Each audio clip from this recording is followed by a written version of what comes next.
दोस्तों नमस्कार।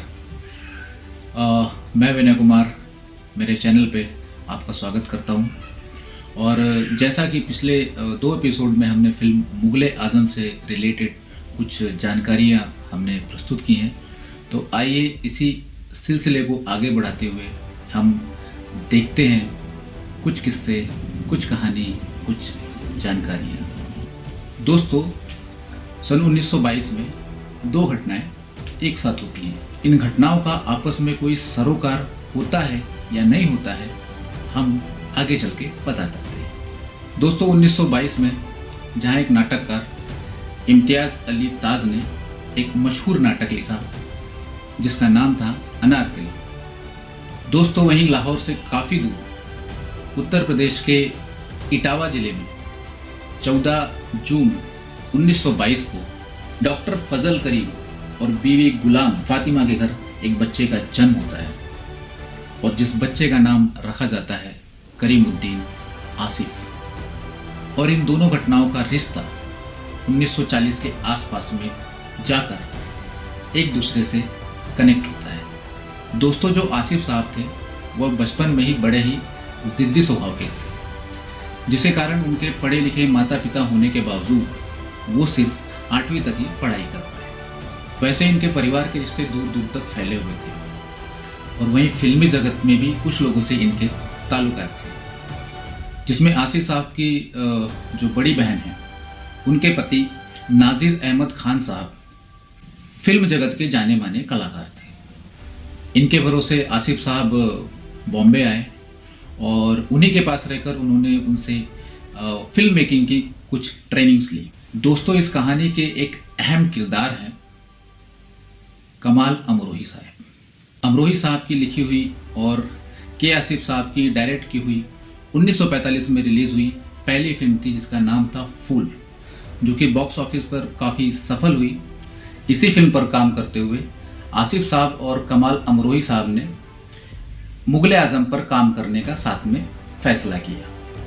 दोस्तों, इम्तियाज़ अली ताज के मशहूर नाटक अनारकली पर इसके पहले दो फिल्में बन चुकी थी, जिनमें पहली फिल्म बनती है अरदेशर ईरानी ने इनका निर्माण किया था 1928 में और उस फिल्म का नाम रहता है अनारकली, और जिसमें प्रमुख भूमिका में सीता देवी बनती हैं अनारकली और मशहूर कलाकार हिमांशु राय ने इस फिल्म में सलीम की भूमिका निभाई थी। 1935 में इसका फिर रीमेक बनता है और जिसे डायरेक्ट करते हैं RS चौधरी साहब। प्रमुख स्टार कास्ट में रहते हैं दिनेश पिलमोरिया, जिल्लू और रूबी मायर। और इस लोकप्रियता थी भारत के अलावा विदेशों में भी काफ़ी इस फिल्म को पसंद किया गया। दोस्तों, 1945 में जब फिल्म मुग़ल-ए आज़म की शुरुआत हुई तो इस फिल्म में प्रमुख भूमिकाओं में थे चंद्रमोहन, DK सप्रू और नरगिस दत्त।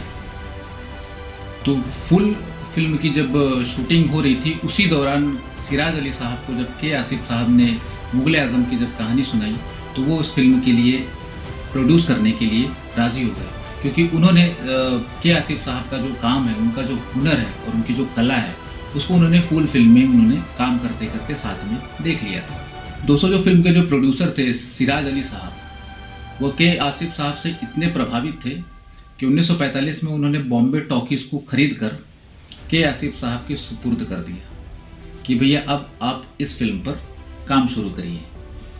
दोस्तों, इस फिल्म की शूटिंग जब 1945 में शुरू हुई, इसके बाद में जब फिल्म की लगातार आगे शूटिंग चलती रही तो लगभग 8 रील बनने के बाद में भारत का विभाजन हो गया और जिस कारण इस फिल्म के जो प्रोड्यूसर थे सिराज अली साहब, जो कि जिन्ना से काफ़ी प्रभावित थे, तो उन्होंने अपना सारा व्यापार यहाँ पर बेचकर वो पाकिस्तान चले गए।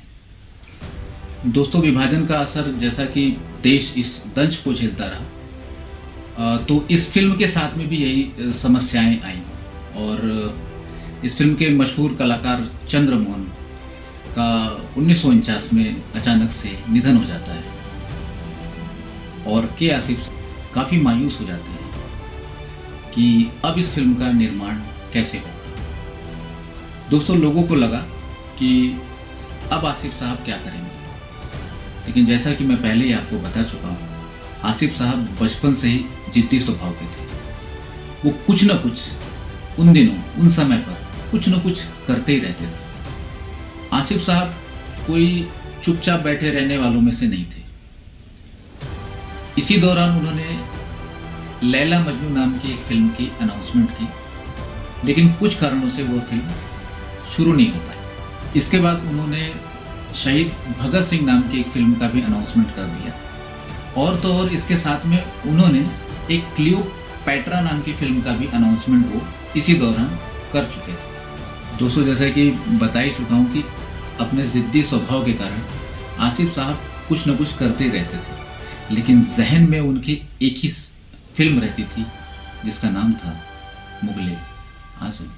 दोस्तों, आसिफ साहब जब इस मुगले आजम फिल्म के लिए फाइनेंसर की तलाश कर रहे थे, तो फिल्म के पहले प्रोड्यूसर सिराज अली ने उन्हें मशहूर व्यवसायी सापोर जी पल्लोन जी मिस्त्री के बारे में बताया था। दोस्तों, सापोर जी जो हैं उनका फिल्मों में कोई इंटरेस्ट नहीं था, लेकिन वो अकबर का जो इतिहास है उसके बारे में उनको बहुत इंटरेस्ट था। इतिहास में उनकी काफ़ी सारी दिलचस्पी थी। पृथ्वी थिएटर, जो कि उस समय मशहूर ओपेरा हाउस में चलता था, तो सापोर जी वहीं पर जाया करते थे, और यह बात जब आसिफ साहब को पता पड़ी तो वह भी पृथ्वी थिएटर जाने लग गए। एक बात बताना चाहूँगा दोस्तों कि जो पृथ्वीराज कपूर साहब जो थे, तो के आसिफ साहब की पहली फिल्म फूल के प्रमुख कलाकार भी थे। इन्हीं सब मुलाकातों के दौरान जब के आसिफ साहब ने सापोर जी मिस्त्री से ये कहा कि मैं एक ऐसी फिल्म बनाने जा रहा हूँ जिसमें बादशाह अकबर की असल तस्वीर दिखाई दे।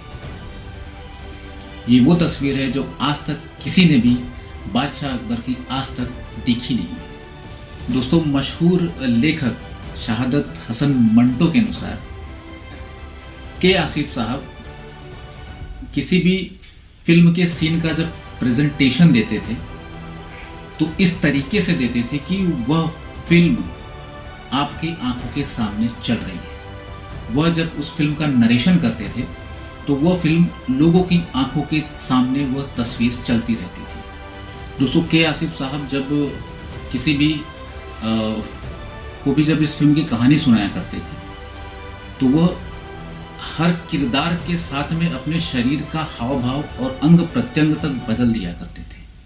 वह इतने इन्वॉल्व होके उस चीज़ को प्रेजेंट करते थे कि ऐसा लगता था कि वह फिल्म उनके सामने चल रही है। उनकी किस्सा गोई बहुत ही ज़ोरदार थी, और जिससे प्रभावित होकर सापोर जी मिस्त्री, जिनका फिल्मों में कोई इंटरेस्ट नहीं था, और उन्होंने इस फिल्म को फाइनेंस करने का निर्णय कर लिया। तो दोस्तों, ये थी कुछ किस्से, कुछ कहानी और कुछ जानकारियों का एक अंश, और जिसमें हमने इस फिल्म से रिलेटेड कुछ चीज़ों के बारे में आपको जानकारी दी।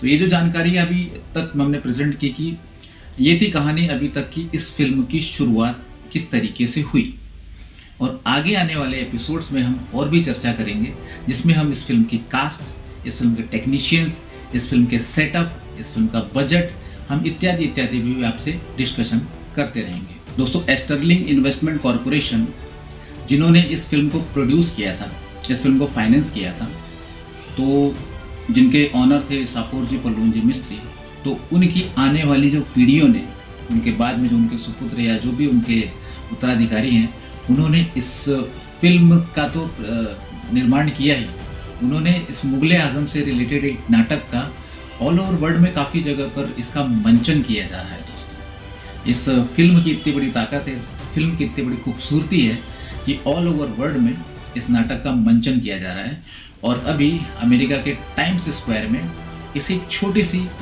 प्रस्तुति हुई है, जिसकी छोटी सी क्लिप आप प्लीज़ देख सकते हैं।